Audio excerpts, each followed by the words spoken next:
주동하시고 하늘에 계신 우리 아버지여 이름이 거룩히 여김을 받으시오며 나라가 임하옵시며 뜻이 하늘에서 이루어진 같이 이 땅에서도 이루어집니다.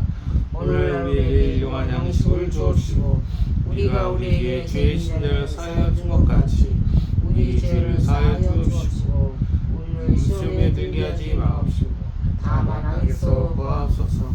이 나라와 권세와 영광이 아버지께 영원히 있사옵나이다. 말씀을 여기서 마태복음 5장 9절 말씀.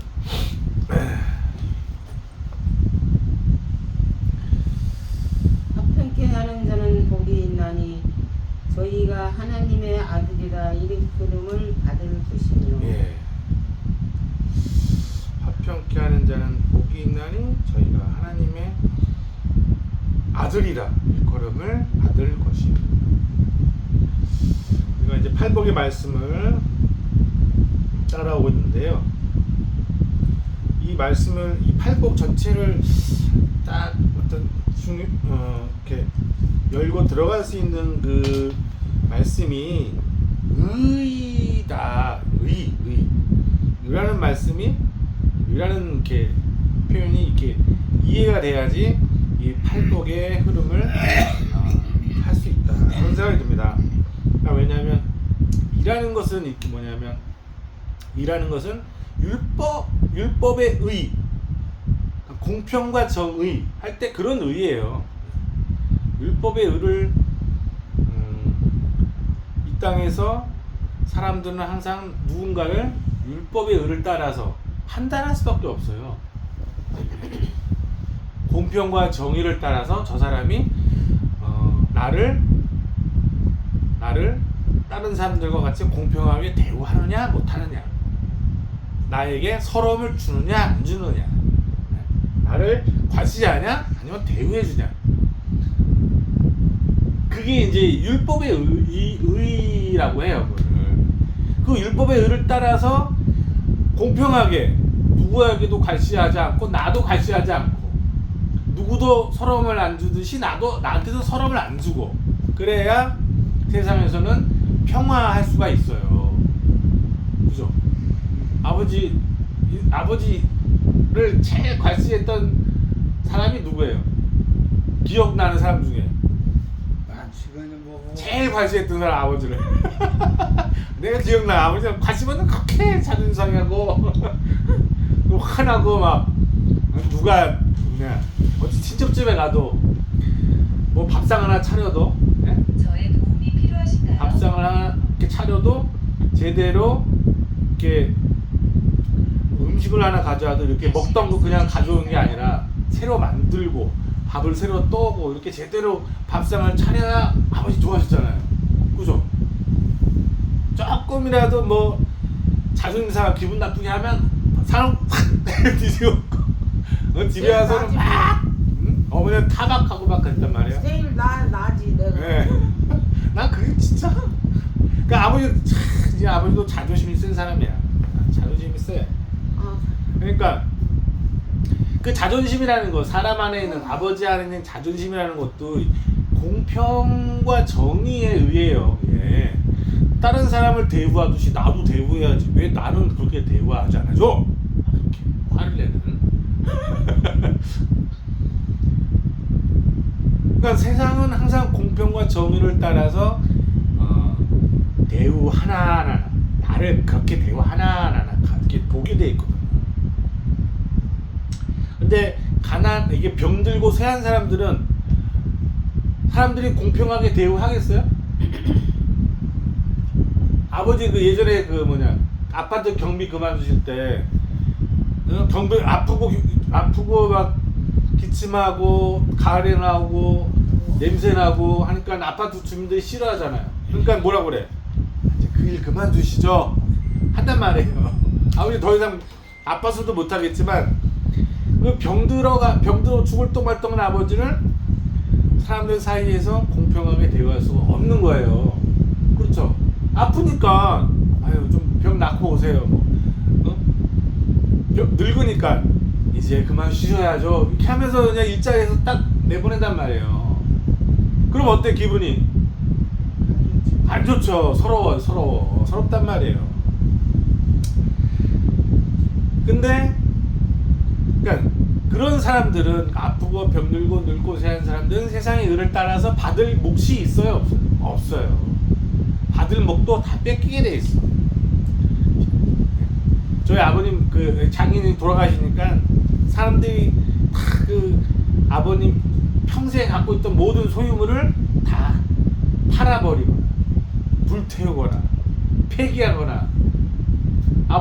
저희 아버님이 그 청류물산이라고 그 사업을 하시다가 망하셨는데 그 서류가 다 있어요. 근데 그걸 누가 이제 건사하겠어? 아무도 건사할 수가 없지. 그러니까 그거를 다 태우고. 옛날에 그 막 산악 등반하면서 사진 찍었던 것들 그걸 다 어떻게 하겠어요? 따로 모아가지고 폐기하기까지는 그렇고 사진이니까 따로 불태우자 따로 모아놨단 말이에요. 제가 목상에다 불 피워가지고 태울 거예요. 그러니까 그렇게 된단 말이에요. 사람이라는 게 늙으면 서럽죠. 네? 서러운 거예요. 근데 그 서러운 사람에게 유일한 몫이 있다는 거예요. 유일한 목. 그 목. 그게 뭐냐? 그게 하나님의 의라는 거예요. 하나님의 의. 그 서러운 사람들마저도 가질 수 있는 의, 공평한 보상이 있는데 그게 하나님의 의라는 거예요. 하나님의 의는 그러니까 서러움을 당하는 사람들에게 원래는 하나님의 의는 누구에게나 다 공평하게 나타나요. 하지만 세상에서 서러운 사람들만이 세상에서 대우받지 못하는 사람들만이 그 하나님의 의에 대해서 감사할 수 있다는 거예요. 세상의 의를 따라서 대우받고 떵떵거리면서 세상에서 살아가는 사람들은 하나님의 의라는 게 전혀 값어치가 없거든. 전혀 값어치가 없어요. 하나님의 의라는 게. 아이 그 삼성 이재용 회장한테 아니면 저 이재명 대통령한테 아니면 그런 권력과 지위와 경제력이 있는 사람들에게 하나님의 의를 받으세요 하려면 의라는 게 가치가 없거든. 그런 사람들에게는 하나님의 의라는 게. 근데 누구한테 가치가 있냐? 아버지처럼 힘들고 병들고 아프고 세상에 따라서는 대우받지 못하는 서럽고 아픈 사람들한테는 하나님의 의가 있어. 아직도 내가 받을 의가 있는 거야. 이렇게 하면서 관심을 갖게 된다는 거죠.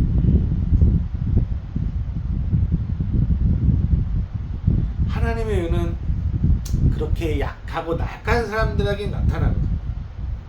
근데 그 의를 하나님의 의가 있는 사람들은 세상의 의를 따라서 판단하고 심판하고 하겠어요, 안 하겠어요?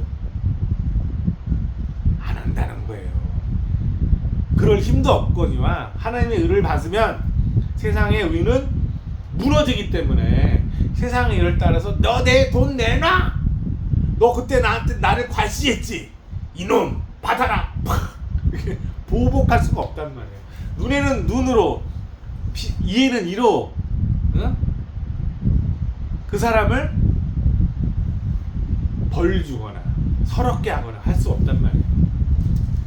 그게 하나님의 의를 받은 사람이라는 거예요. 하나님의 의를 받으니까 어떻게 되겠어요? 그러니까 사람을 서럽게 하지 않는 자리라는 게 뭐예요? 세상 사람을 세상의 의를 따라서 율법을 따라서 정의와 공평을 따라서 사람들을 서럽게 하지 않는 사람들은 뭐예요? 결국 화평케 하는 사람이 되는 거예요. 하나님의 의를 따라서 화평케 하는 자가 된다는 거예요. 그래 우리가 이걸 확실히 나눌 수가 없는데 여기 20장의 말씀은 너희에게 이르노니 너희 의가 서기관과 바리새인보다 더 낫지 못하며 결단코 천국에 들어가지 못하려. 우리 의 가지고는 천국에 갈 그렇죠. 수 없고 그렇죠. 그러니까 우리가 이 세상에서도 무슨 일을 할 때 하나님의 이름으로 예수의 이름으로 한다는 것이 하나님의 의에 포함된 말씀입니다. 그러니까 세상의 일은 세상의 의를 따라서 일을 그렇죠. 하는데 하나님의 의로 말미암아 나를 서럽게 한 자를 내가 서럽게 하지 않는 거죠. 나를 힘들게 한 자를 힘들게 하지 않고 거기까지 할 수 있잖아요 우리가. 내가 하나님의 의가 있으니 내가 너를 용서할게. 에휴 봐주겠어. 에이 참아주자. 뭐 이렇게 할 수 있단 말이에요. 그게 뭐야? 세상의 의가 아닌 하나님의 의를 따라서 세상을 화평케 하는 자란 말이죠. 자, 이게 이런 화평은 하나님의 의가 없으면 화평케 할 수가 없는 거예요. 세상의 의만 있으면 어떻게 화평하겠어요? 네가 죽을 때까지, 죽는 그 순간까지 이를 부득부득 가면서 저 왼수 같은 점 때문에 내가 평생을 고생했어. 이를 부득부득 가겠죠. 우리는 그럴 수가 없다는 거예요. 의를 모른다면 그러고 살다 죽고. 그렇죠. 이를 가면서 죽는 거예요. 예. 저 왼수는 내가 죽어서 내가 귀신이 돼서라도 내가 보복하리라. 막 원기가 돼서라도 내가 안 갚음하리라. 그런단 말이죠. 하나님의 의를 따라서 그렇지 않게 된다. 그러니 그 사람의 마음이 화평한 마음인 거고 화평케 하는. 그리고 저 사람이 내가 힘들게 했음에도 불구하고 내가 서럽게 했음에도 불구하고 저 사람 나를 서럽게 하지 않네? 라는 생각이 들게 된다면 그 사람은 그 서럽게 하지 않는 사람 안에서 하나님의 평화를 발견하는 거란 말이죠.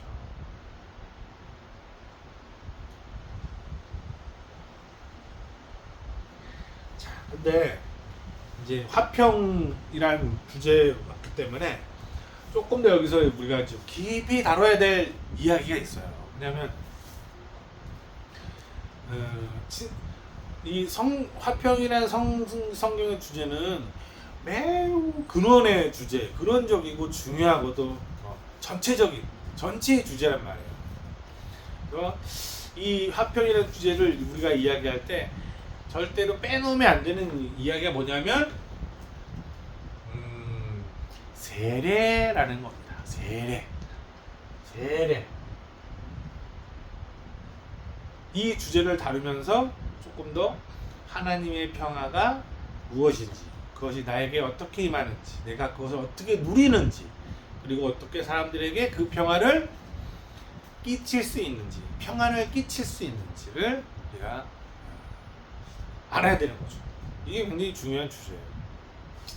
아버지, 옛날에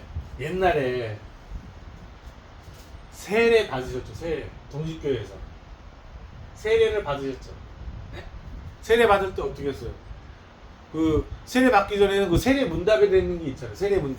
세례 문답을 달달달달달 외우거나 공부해서 세례 줄 때 대답하고 목사가 묻는데 대답하고 잘 대답하면 이제 세례를 주잖아요. 이렇게 손에 물을 따로 준비해서 손에 물을 묻혀서 목사가 아버지 머리 위에 이렇게 착 얹고 내가 성부와 성령과 성자 이름으로 세례를 주노라 하면서 세례를 탁 받으셨단 말이에요. 그렇죠? 기억나요? 기억나요? 누가 받았어? 누구한테? 잘 안 났지만 그 이시영 목사님 때인가? 아닌가? 이시영 목사님한테 그때 사진도 있을 텐데. 당연히 다 부셨지. 근데 지금 이제 그 세례는 그런 세례가 아니라 자 로마서 6장 3절 로마서 6장 3절 한번 보겠습니다. 세례가 뭐냐? 로마서 6장 3절 우리 그리스도 예수와 합하여 세례를 받는 우리는 그의 죽으심과 합하여 세례를 받는 줄을 알지 못하느뇨. 예, 여기까지. 왜 지난번에 우리가 그 사도행전 말씀 읽었을 때 유대인 너희들이 예수를 죽였지만 그 예수를 하나님께서 다시 부활에 이르게 함으로써 주와 그리스도가 되게 하셨다. 그 복음을 딱 선포하니까 유대인들이 그 베드로의 설교를 듣고 어떻게 했어요? 마음에 찔려가지고. 그러니까 왜 마음에 찔리겠어요? 하나님이 아들을 죽였는데, 아니 아들을 죽였는데 우리를 하나님께서 가만히 두시겠어? 이런 생각을 한단 말이에요. 어휴, 우리가 그러면 하나님께 벌 받고 이제 끝장나는 거야? 막 이렇게 두려움에 벌벌 떨면서 우리가 어떻게 해야 됩니까? 이렇게 물으니까 베드로가 한 말이 뭐예요? 세례를 받아라. 세례를 받아라. 그게 어떻게 해야 됩니까? 그러니까 우리가 어떻게 하나님께 용서를 받을까요? 사람들이, 유대인들이 예수를 죽여라 외쳤던 그 유대인들이 어떻게 그러면 우리가 하나님께 용서를 받을 수 있습니까? 물으니까 베드로가 너희가 세례를 받아라 그랬단 말이에요. 그 세례, 그 말은 뭐예요? 하나님의 용서, 아들을 주기까지 하나님께 죄를 범했지만 하나님께서는 용서의 길을 주셨다. 그리고 그것이 바로 세례다 라는 거예요. 세례를 받으면서 아들을 죽인 죄까지 용서한다는 거예요. 하나님의 아들을 죽였는데 그 아들을 죽인 죄를 하나님께서 용서한단 말이에요. 아버지라면 누군가 저를 죽인 놈이 있어요. 저를 죽였다고 생각해 보세요. 딱 어떤 이상한 강도놈이. 네? 근데 그 사람을 용서하겠어요? 안 하겠어요?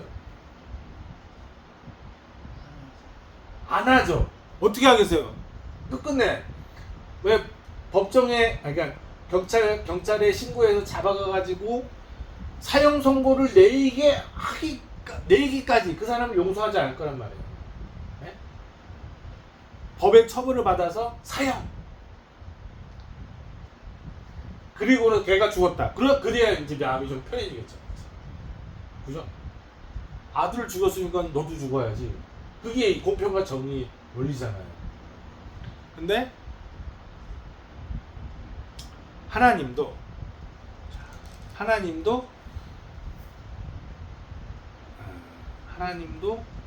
세례의 길을 통해서 이 자기 아들을 죽인 죄인들을 용서할 길을 주셨는데 그 세례의 그 뜻이 뭐냐? 겉으로 쉽게 말하면 아들과 함께 죽임당하는 일이라는 거예요. 사람이 아들과 함께 죽는다면 그를 용서하고 예수를 부활에 이르게 한 것처럼 다시 살려준다 이거예요. 자, 6장 3절 한번 읽어보죠. 다시 한 번만. 무릇 그리스도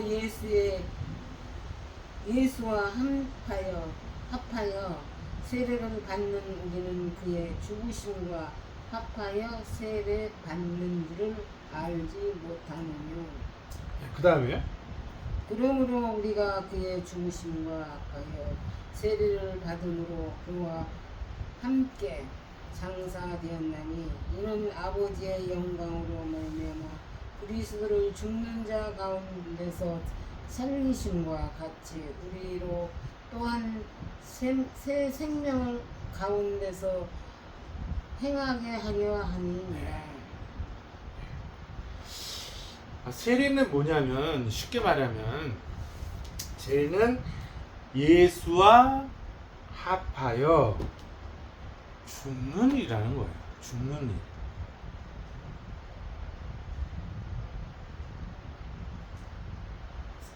세례는 예수와 함께 장사되는 일이라는 거예요. 세례는 예수와 함께 무덤에 갇히는 일이라는 거예요.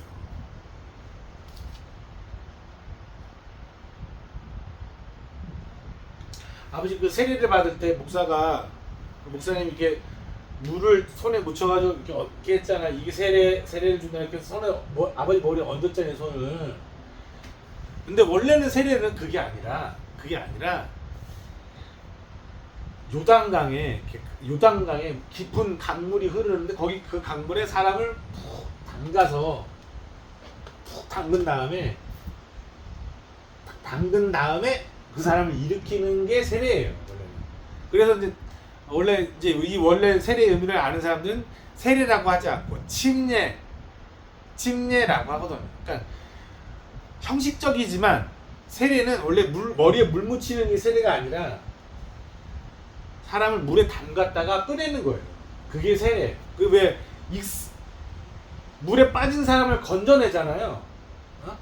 막 물에 빠져서 죽은 사람들 혹은 빠져 죽으려고 하는 사람들을 이렇게 건져내잖아요. 그렇게 물에 빠져 죽은 사람들을 건져내듯이 하는 게 뭐야? 세례라는 거예요. 세례. 그러니까 그 세례를 통해서 뭐라고 보느냐? 하나님은 그 세례가 뭐냐?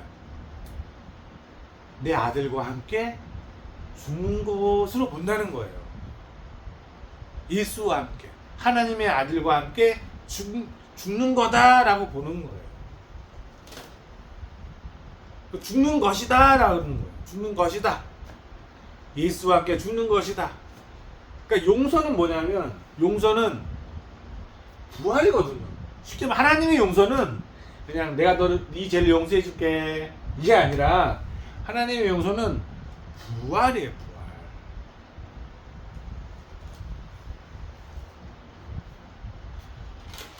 아들과 함께 부활하려면 어떻게 되겠어요? 당연히 먼저 아들과 함께 죽어야 되는 거죠.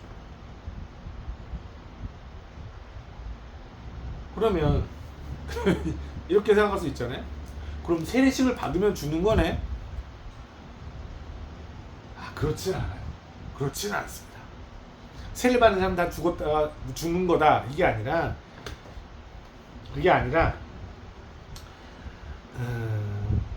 세례를 받으면 왜 죽음이 되는가? 세례를 받으면 왜 죽음이 되는가? 그 얘기를 해야 되는데 보통은 이제 죽는다는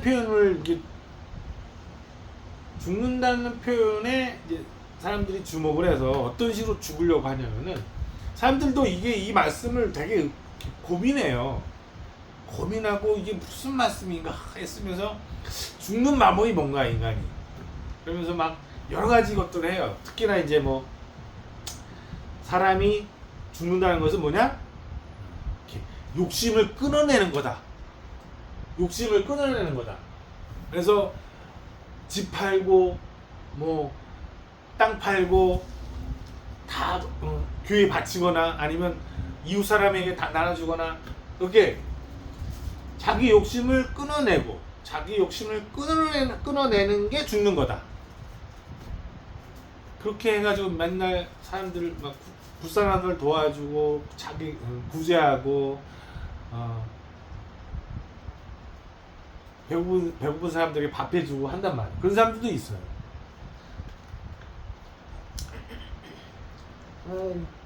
세례와 합하여 죽는다는 것은 이 세상의 모든 아담의 죄로부터 지은 죄를 그 세례 받음으로 죽었다는 표현으로. 그렇죠. 근데 이제 그렇죠. 다시 이제 예수님도 같이 살아난다는 거예요. 예수님 부활. 그러니까 이게 죽음을 조금 이게 두리뭉실하게 생각하면 안 되고 이제 뭘 알아야 되냐면 그러니까 죽는다는 건 이렇게 욕심을 끊어버리거나 세상죄를 다 회개하거나 뭐 이런 그런 게 아니에요. 그런 게 아니야. 그런 식으로는 죽지 못해요. 우리는 그런 식으로 죽을 수가 없어. 어떤 식으로 이제 죽어야 하냐? 어떤 식으로 죽어야 하냐? 이제 죽는 길이 있거든요. 죽음의 길이 있어요.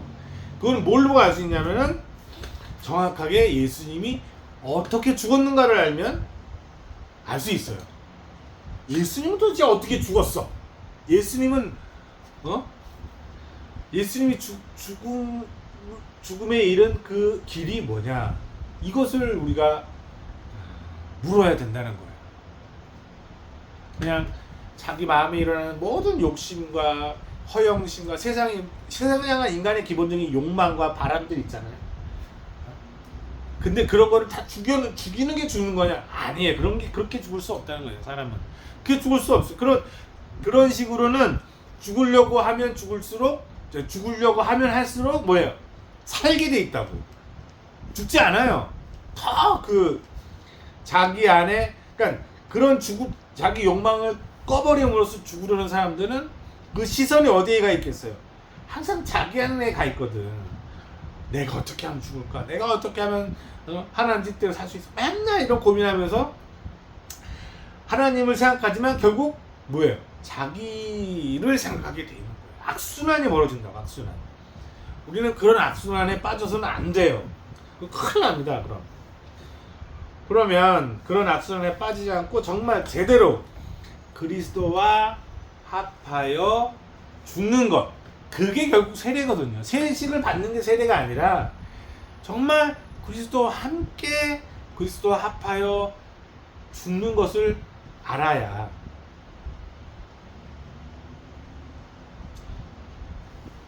그리스도와 함께 부활에 이르는 거란 말이죠. 우리가 세례 받을 때는 이런 사실도 모르고 그냥 받았잖아요. 세례는 받아야 된다는 그냥 것만 알고 받았지. 그렇죠. 나도 같이 죽는다는 그 사실을 확실하게 몰랐잖아요. 그렇죠. 세례식 무슨 생일잔치 하는 것처럼, 결혼식 그런 거 하는 것처럼 허물을 인해서 우리가 세례를 받고 네. 다시 사.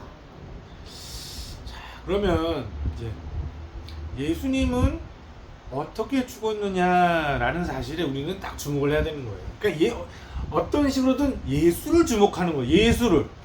내가 어떻게 욕심을 끊어내느냐, 내 마음을 끊어내느냐, 내 욕망과 바람을 끊어내느냐, 이런 것에 주목하는 게 아니라, 물론 결과적으로 우리는 그렇게도 돼요.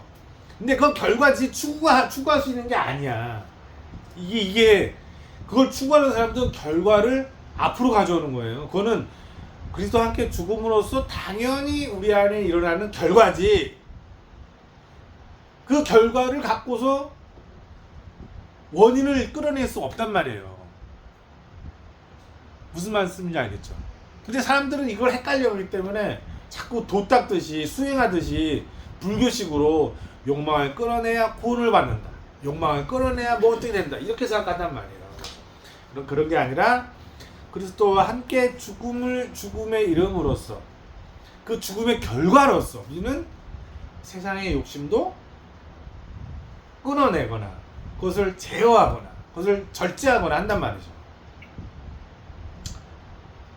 그러니까 그리스도와 함께 죽음은 사람을 이렇게 저렇게 다루는 문제가 아니다. 내 마음을, 내 욕망을, 내 욕심을 이렇게 저렇게 다루는 문제가 아니다. 여기에서 시작을 해야 돼요.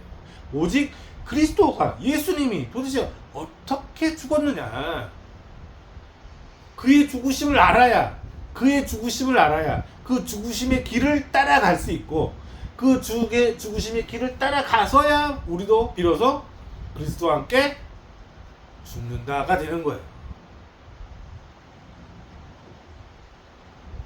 자, 간단하게 정리를 하겠습니다. 화평케 한다는 것은, 결국 화평케 한다는 것은 세례를 통해서 이루어진다고 성경에 써 있어요. 세례를 통해서만 하나님과 인간 사이가 화평케 된다는 거예요. 평화가 그 세례를 통해서 이루어지는데, 그럼 그 세례는 뭐냐? 그냥 세례식 받으면 세례냐? 아니라는 거죠. 그게 아니라 그리스도와 함께 죽는 것. 그리스도와 함께예요. 따로 죽는 게 아니라 그리스도와 함께 죽을 때 죽는 것. 그걸 세례라고 한단 말이에요. 예수와 합하여 세례를 받은 우리는 그의 죽으심과 합하여 세례를 받는 거란 말이야. 그리스도의 죽음과 합하는 게 세례라는 거예요. 그럼 당연히 시선을 어디에 돌려야 돼요? 시선을, 눈을 내 안으로 돌릴 게 아니라 어디에? 예수가 어떻게 죽었느냐, 저 십자가에서 죽은 예수가 어떻게 죽었느냐, 왜 죽었느냐, 어떤 사연으로 이렇게 죽게 된 거냐, 이것을 알 때만 예수와 함께 죽는 길이 열리는 거예요. 비로소 세례의 길이 열리는 거예요. 결론적으로 말하면 십자가에서 죽는 죽음, 그게 세례라는 거죠. 자, 그럼 그리스도가 어떻게 죽게 되셨는가, 어떻게 죽음을 당하셨는가는 우리 또 다음에 말씀을 드리겠습니다. 예수님이 십자가에 죽으시면 십자가에서 세례를 받으셨다는 네. 거기까지만 하고 이제 다음은 넘어간다고? 네. 그 다음에 또 그게 왜요? 한꺼번에 얘기해요? 아니 다음에 네, 다음에 이거 많이 얘기하면 이거 어려운 얘기라 많이 얘기하면 힘들어요. 그러니까 세례다. 확실하게 알아야만이 길이 그렇죠. 보이고 길이 열리는 그렇죠. 거잖아. 알고 보면 우리가 다 이미 알고 있는 건데 그게 그건지는 몰라요. 그래서 확실하게 그 확실한 걸 아버지가 내가 어찌 하나님을 아버지라고 부르는가를 우리가 배웠잖아. 네. 그러듯이 예수님도 십자가의 죽으심으로 인해서 우리가 같이 죄 사함을 받는다는 것을 확실히 알아야 그렇죠. 다는 이제 알게 되지. 그래서 우리 다음 주에 예수님이 어떻게 죽으셨는가, 이거는 아주 실질적인 맥락에서 복음서의 그 마태마가 누가복음에서 표현하는 걸 십자가에 돌아가셨다가 그거는 세상 천지에 모르는 사람이 없죠. 없잖아. 근데 이거 하나님의 아버지가 되는 사실이 어떻게 됐는가로 다 하나님 우리 아버지라고 다 부르고 있지만 어떻게 해서 내가 하나님을 아버지라고 부르는가를 확실하게 몰랐잖아. 모르죠. 네. 그러듯이 예수님 십자가도 그러겠지. 그렇죠. 다음 주에 기대해 주시고 또 바울의 그 세례에 관한 이야기, 복음서에 나타난 예수님의 죽음에 관한 이야기를 좀 이렇게 살펴보시면 더 다음 주에 말씀을 듣는데 더 큰 도움이 됩니다. 마치겠습니다. 네.